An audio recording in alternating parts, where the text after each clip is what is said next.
قل هذه سبيلي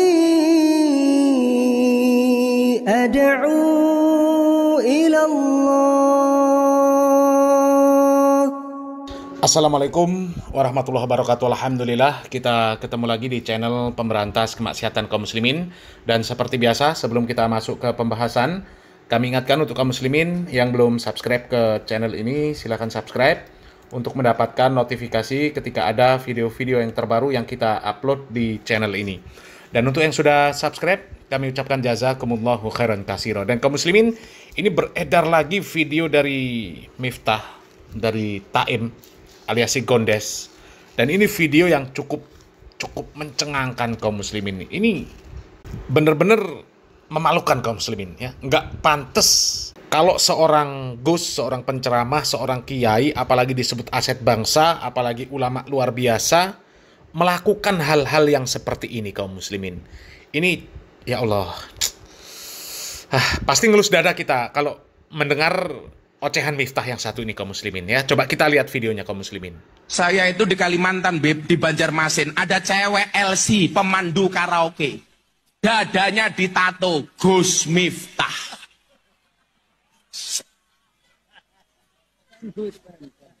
Video call sama saya. Gus, mohon izin saya ngefans sama Gus Miftah. Buktinya apa? Dada saya tato Gus Miftah. Mosok nduk? Nggih Gus, jajal ndi? Heeh. Saya langsung begini, Beb. Ya Allah. Saya tanya, kenapa dada kamu tato Gus Miftah? Saya mengidolakan Gus Miftah. Lagian ngapain kamu tato? Dulu Gus Miftah pernah bilang, seseorang itu besok di hari kiamat akan dikumpulkan bersama orang-orang yang dicintainya. Mungkin kita tidak bersama di dunia, Gus, tapi karena saya mencintai Gus Miftah, besok bisa bersama di akhirat. Ya Allah. Saya bilang, Beb, sama mbaknya, tato kamu bagus, Nduk. Tapi kurangnya satu, apa? Kurang turun dikit. Innalillahi wa inna ilaihi raji'un. Orang seperti ini loh kaum muslimin, ya.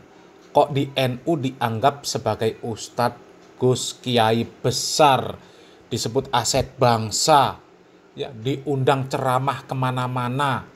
Lewang ceramah di tempat umum, jamaahnya ini kan macam-macam kaum muslimin. Tidak menutup kemungkinan di sini ada anak kecilnya kaum muslimin. Kok ngomongnya seperti itu? Na'udzubillah min dzalik, ya. Kami pernah kaum muslimin, ya, di tempat kami lah, didatangi oleh Miftah. Ya, Miftah pernah ceramah di tempat kami. Kemudian ada seorang anak yang diajak oleh ibunya datang ke tempat pengajiannya Miftah. Kalau disebut pengajian itu, ya. Kemudian seperti biasa, Miftah itu ketika ngisi pengajian ya mengeluarkan perkataan-perkataan yang misuh. Ya.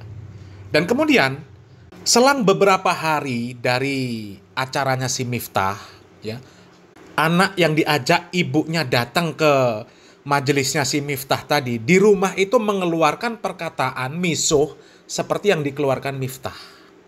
Ya, cacok gitulah. Kemudian ibunya marah sama anaknya. Karena dianggap anaknya mengeluarkan perkataan yang nggak benar, misuh-misuh. Ibunya marah sama anak tersebut. Tapi alhamdulillah anaknya itu kritis kaum muslimin. Anaknya kritis. Anaknya menjawab ketika dimarahin sama ibunya. Ibu kemarin ketika ada Gus Miftah mengeluarkan perkataan yang seperti ini, ya, ibu ketawa-ketawa.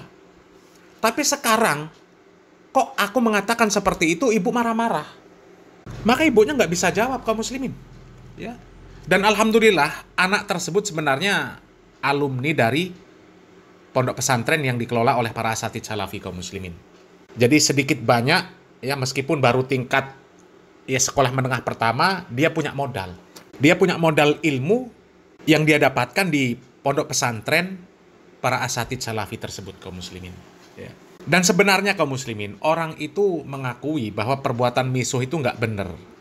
Tapi ya karena hawa nafsu, ya, mereka menganggap itu ya benar, ya, menganggap itu guyonan, nggak apa-apa. Na'udzubillah min dzalik, ya.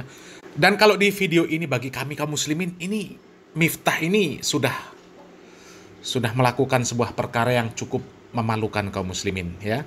Terlepas ini yang diucapkan oleh si Miftah ini beneran apa guyonan, Ya.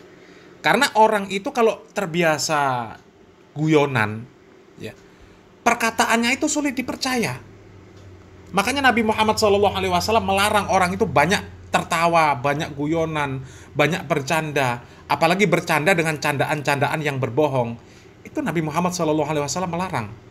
Bahkan Nabi Muhammad SAW mengatakan, ya, celakalah bagi orang yang kemudian membuat perkataan tersebut perkataan dusta, yang tujuannya hanya untuk membuat suatu kaum tertawa.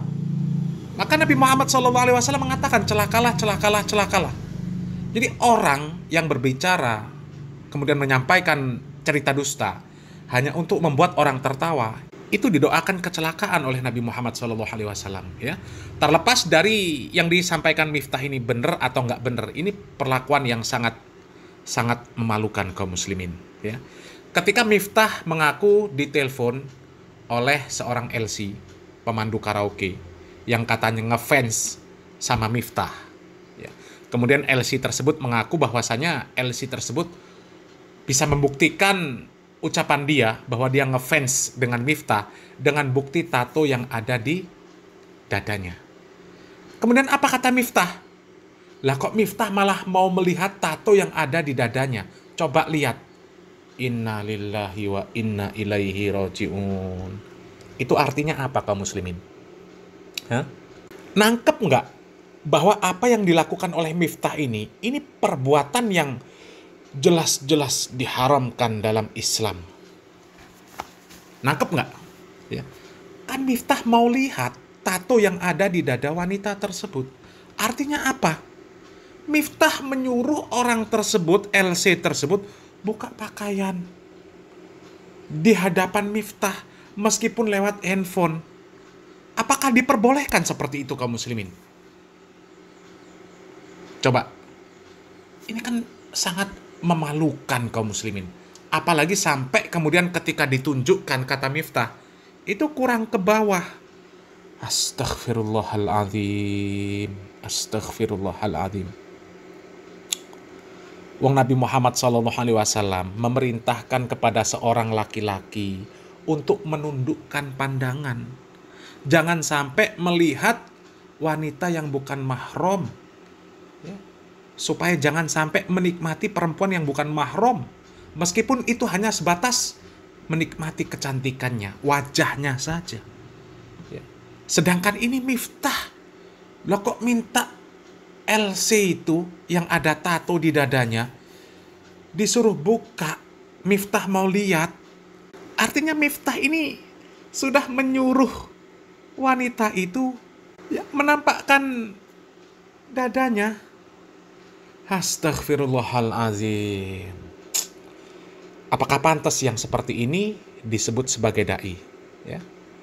Kami nggak bicara panjang-panjang lah kaum muslimin ya. Selamat berpikir. Salam waras, salam akal sehat. Barakallahu fikum. Wassalamualaikum warahmatullahi wabarakatuh.